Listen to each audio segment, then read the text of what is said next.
Hello दोस्तों, स्वागत है फिर से आपका इस नए वीडियो में। मैं इसमें न्यूमेरिकल क्वेश्चन करवाने वाला हूं। मैं इससे पहले तीनों विधि का जो है फॉर्मूले मैं लिखवा चुका हूं और उसके अंदर जो एलिमेंट होते हैं मैं उसको समझा भी चुका हूं। आपसे मैं रिक्वेस्ट करूंगा कि आप उस वीडियो को देखें, जो कि डिस्क्रिप्शन में आपको लिंक उसका मिल जाएगा। तो चलते हैं बिना टाइम वेस्ट किए हुए इसके न्यूमेरिकल क्वेश्चन को करते हैं। आपके स्क्रीन पे ये क्वेश्चन आ रहा होगा। इस क्वेश्चन को हमें दो विधि से सॉल्व करना है। इसमें लिखा हुआ है उत्पादन विधि तथा आय विधि, यानी कि हमें प्रोडक्ट मेथड, जिसे हम वैल्यू एडेड मेथड भी कहते हैं, और इसे आय विधि यानी इनकम मेथड के थ्रू, हमें दोनों मेथड के थ्रू सॉल्व करना है। और हमें निकालना है राष्ट्रीय आय, यानी कि हमें निकालना है NNP एट FC, है ना। तो हमें दो दो विधि का इसमें हमें दिया हुआ है कि दोनों विधि के थ्रू निकालना है। सबसे पहला विधि है प्रोडक्ट मेथड, तो हम इसके मध्य को पढ़ते हैं, इसके आइटम जो दिए हुए हैं इसको पढ़ते हैं।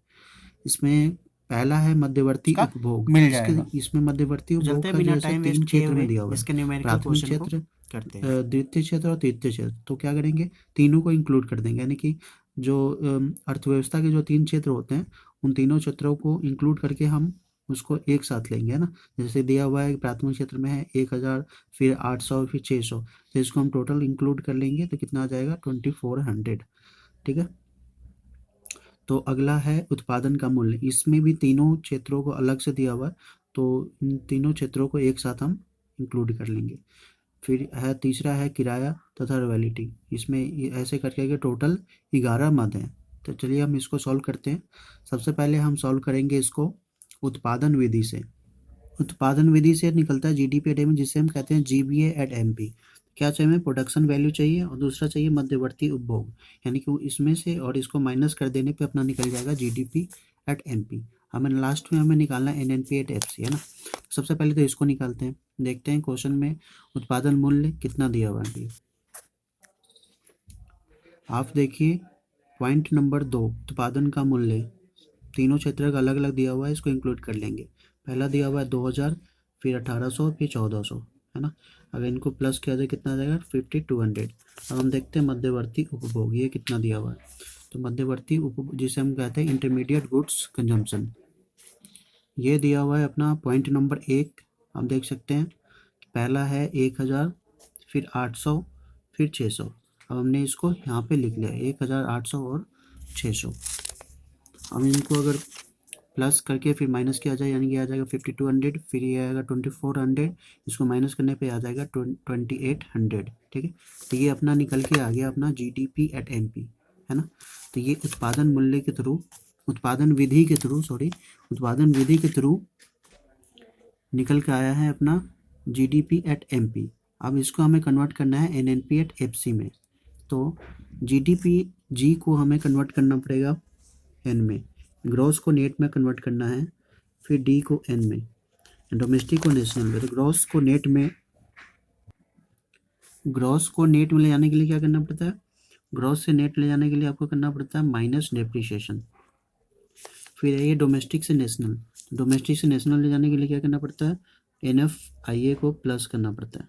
NFIA यानी net factor income from abroad. ठीक है। अगला है PP, दोनों में से हमें MP से FC ले जाने के लिए NIT को माइनस करना पड़ता है। NIT मतलब नेट इनडायरेक्ट टैक्स, यानी शुद्ध अप्रत्यक्ष कर। तो अगर आपको ये नहीं मालूम है कि ये मैंने ग्रॉस से नेशनल पे कैसे ले गया, मैं डोमेस्टिक से ग्रॉस से नेट पे कैसे ले गया, और डोमेस्टिक से नेशनल पे कैसे ले गया, और MP से FC पे कैसे ले गया, तो आप प्लीज़ वीडियो नंबर 1 और 2 को रेफर करें, मैं उसका लिंक डिस्क्रिप्शन में डाल दूंगा। तो हम देखते हैं क्वेश्चन में क्या दिया हुआ है। हमारा GDP एट MP निकल के आया है कितना, ये निकल गया अपना 2800। अब देखते हैं क्वेश्चन में डेप्रिसिएशन कितना दिया हुआ है।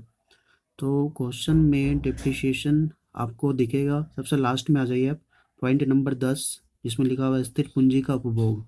तो स्थिर पूंजी का उपभोग यानी यही है अपना डेप्रिसिएशन, कितना है 80, प्लस NFIA यानी शुद्ध अप्रत्यक्ष कर। ठीक है।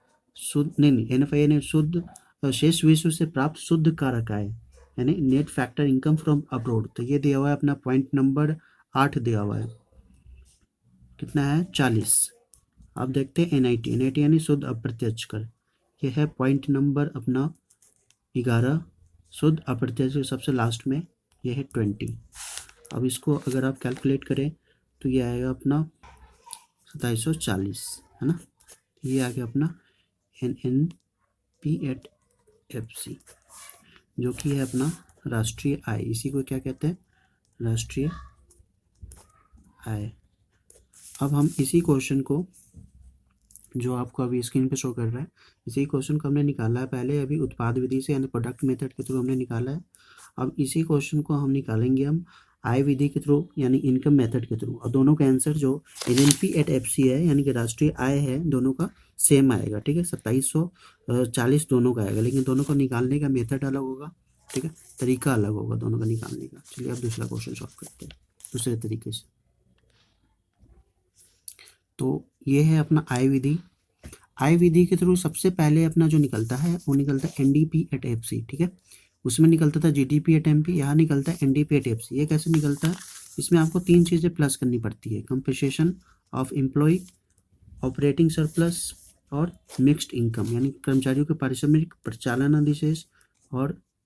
अधिशेष और मिक्स्ड इनकम यानी स्वनियोजित की मिश्रित आय। इन तीनों को प्लस करने पे अपना निकल जाता है NDP@FC। तो अब देखते हैं क्वेश्चन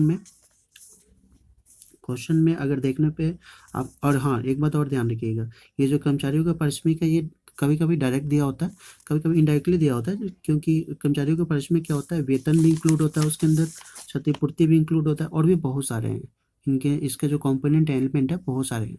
तो आप प्लीज़ यानी इनकम मेथड का जो फॉर्मूला कराया हूँ, प्लीज़ उस वीडियो को देखें, मैं उसका डिस्क्रिप्शन में लिंक डाल दूंगा।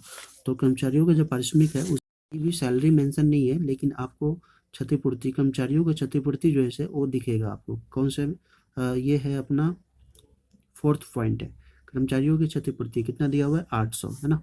तो उस 800 को चलो हम ले लेते हैं क्वेश्चन में।